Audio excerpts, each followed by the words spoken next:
Hello, OpenBoxes users. In this video, we're going to go over how to manage stock lists. So I actually have a few items that I need to add to a stock list for our colleagues in Liberia. So I'm going to walk you through a couple of different ways to do that process. So the first thing we're going to do, I've logged in, is to choose a location. It doesn't actually matter which location you choose, but I always think it helps to choose the location of the warehouse you're actually working on and thinking about, because it will keep things clear in your mind. So I'm going to choose Harper Warehouse, which is our Liberia warehouse. And this brings me to our dashboard, where we can access a bunch of other features. So I'm going to show you two ways to get to our stock list management feature. The first is by going to the stock list and adding an item. And the second is by going to an item and adding it to a stock list. So in order to get to the stock list feature, you want to go to your configuration tab. This is an admin function, so if you are not an administrator, you will not see this. And then you want to find the menu item that says stock lists. So once you've found that, go ahead and click on it. And this will give you a list of all of the stock lists in the entire system. So that's why I said it doesn't matter what warehouse you're in, because this page will give you the list of all of the stock lists no matter which warehouse is associated. So you can see we have a lot of stock lists in this system. In order to find the one that I want, I'm just going to search. So I'm going to use the filter in this case to find all of the stock lists that have an origin of Harper Warehouse.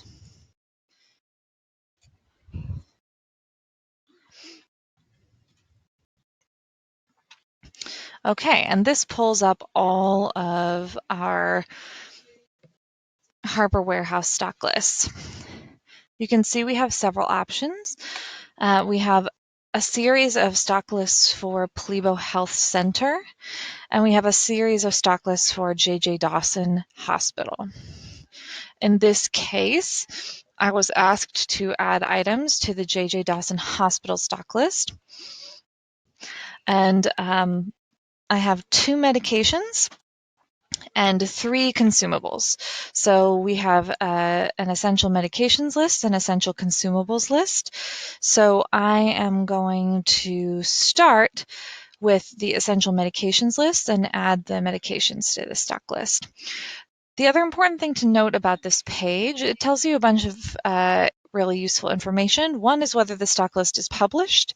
If it's published, that means people can see it and use it. It's available other than on this page. If it's a draft, that means it's still in progress and it's you're not able to use it in a stock movement. This also shows you the commodity class, medication, consumables, durables, mixed, shows you the origin, which is the warehouse that it's coming from, the final destination, which in our case is J.J. Dawson Memorial Hospital, the number of requisition items. So this is a really large requisition, 179 items, because it's all the medications that we need for an entire hospital.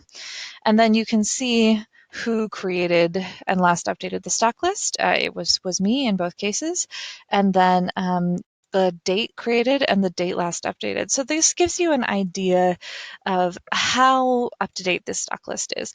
Somebody touched this on February 7th, so probably it's pretty up to date. Now I'm going to go into this stock list. So there's a couple different ways I can do that. I can either just click this link, or I can click this drop-down menu. There are a bunch of different options. Edit stock list is actually not what we want here, because edit stock list will give us the header, so the option to edit the name, edit the destination, edit the commodity class.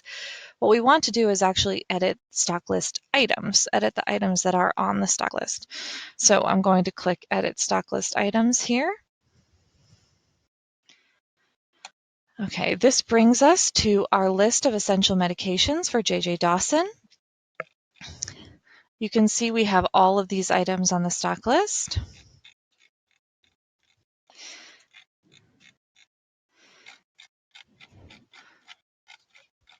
So now what I'm going to do is add an item. So I can type the item I want into this little search up here. In this case, we are adding cephalexin. Okay, and you can see cephalexin 500 milligram capsule comes up. I'm going to select that. Now it's asking for a maximum quantity. The team actually didn't give me a maximum quantity, so for now I'm just going to put 1,000. It probably comes in bottles of 1,000, and then I'm going to ask them to follow up and make changes for themselves. So I'm going to put my max quantity of 1,000.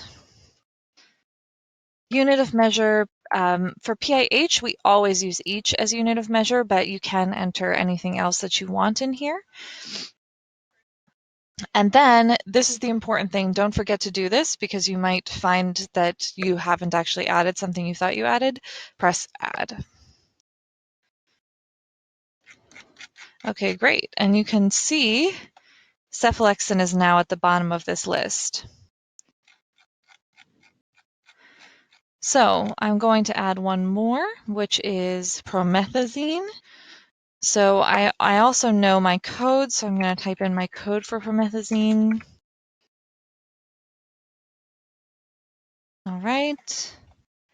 I'm going to type in a max quantity here of 1,000 also. And then I am going to add.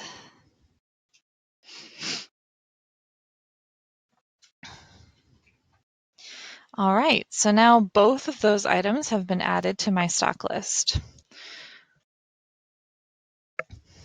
What I can do now is I can actually download a new copy of this stock list that will allow me to share that with everyone so that everyone has the new stock list form. So I'm going to download it first.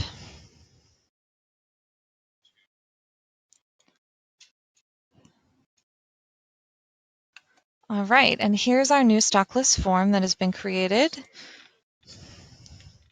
You will notice that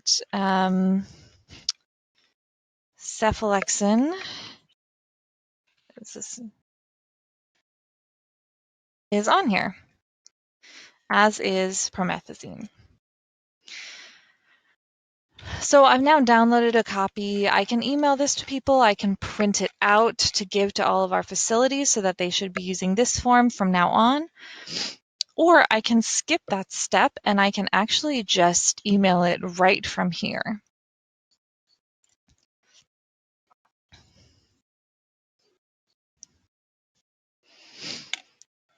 Now, when I press email, the email is successfully sent to knagel@pih.org. The reason why it's emailing me is because my name is in here as the manager of the stock list. If I update the name of the manager of the stock list to be another member of the team, then they will automatically receive that email.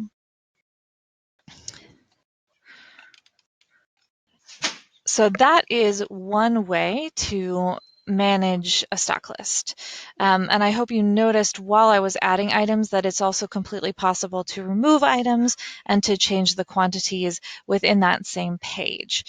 There's also an import and export stock list items feature. I think we'll save that for another day. So now let me show you, I still have to add those consumables to the consumables list, right? So let me show you the other way that we can successfully update a stock list. And to do that, I'm going to go to the item page of the item that I want to add or delete or change from the stock list. So the team has sent me the item 18185,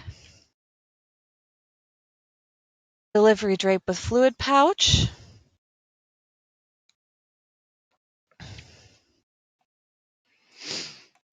Now, you'll see that on this page, there is a little button called Manage Stock Lists. So I'm going to click this. And on this page, I should be able to see every single stock list that this item is on. Right now, it's not on any stock lists. We apparently did not think that it should be on the Liberia stock list, but the team has now corrected us, and so we need to add it. So what I'm going to do here is search for my stock list, JJD Essential Consumables, and I'm going to add it to this list. So now you can see that I have one stock list for Liberia from Harper Warehouse. This is the stock list name, and I can add my replenishment quantity. So I'm going to say my replenishment quantity is 5. So then I can save.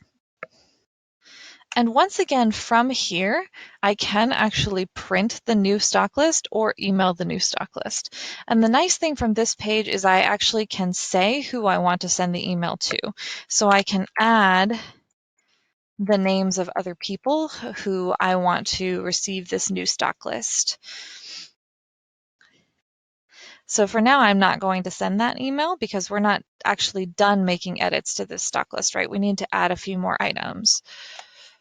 So the next item I want to add is 12284. It's an incontinence underpad. Oh, I think we've spelled that name wrong. So I'm going to go once again to Manage Stock Lists. Once again, this one isn't on any stock lists. I find my JJD Essential Consumables and add stock list. And now I can add this to the list. And finally, I have 11625.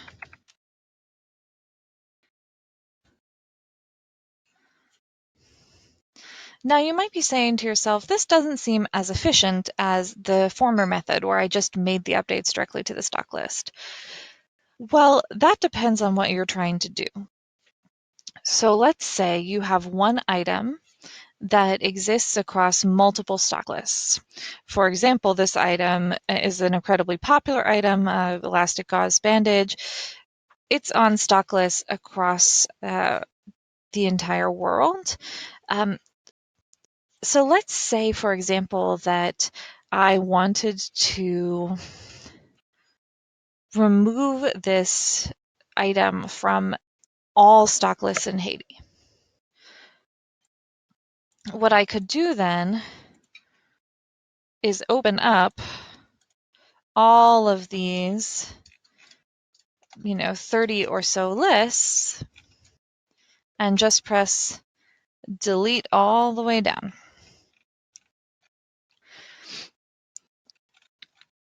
So in that case, when you have an edit that you want to make to multiple lines, multiple different stock lists for the same item, this is the more efficient way. If you want to add multiple items to one stock list, then you'd probably want to go through the stock list edit feature. So it looks like this product is actually already on the J.J. Dawson Essential Consumables list. So we don't have to make any change here. All right. Well, that is the end of our tutorial for how to add and edit items on a stock list. Thanks so much for coming along.